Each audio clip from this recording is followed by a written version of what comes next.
When we talk about dementia care, I like to talk about sort of a good faith agreement that we need to make with our loved ones. And it's the agreement that we go to them. So it's kind of like, the airplane takes off and then, someone up in the air says, hey, come up to the airplane. You're sitting on the ground, but, hey, come visit me in the airplane.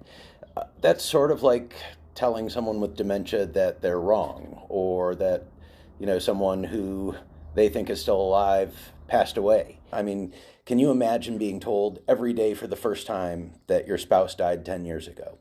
And what's the point of making someone endure that every day? So when someone's really confused, how do we approach that? How do we step into their reality? How do we work with what they're experiencing? And a lot of the time I found it's just to listen, to ask questions.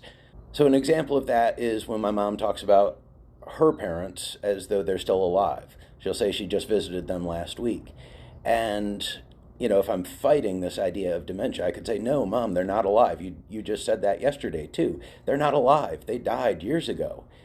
Or I could take the approach of, really, Mom, tell me more. How were they? How are they doing? I haven't seen them in a while. Did you have fun?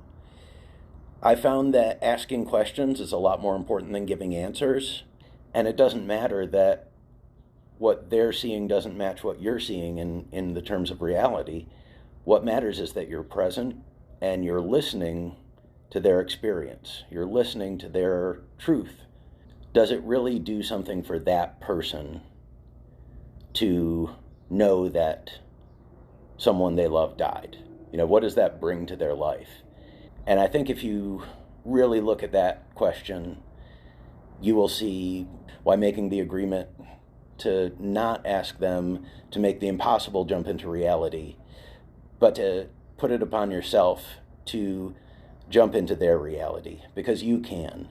And you can make that difference by providing compassionate understanding and presence in their daily living.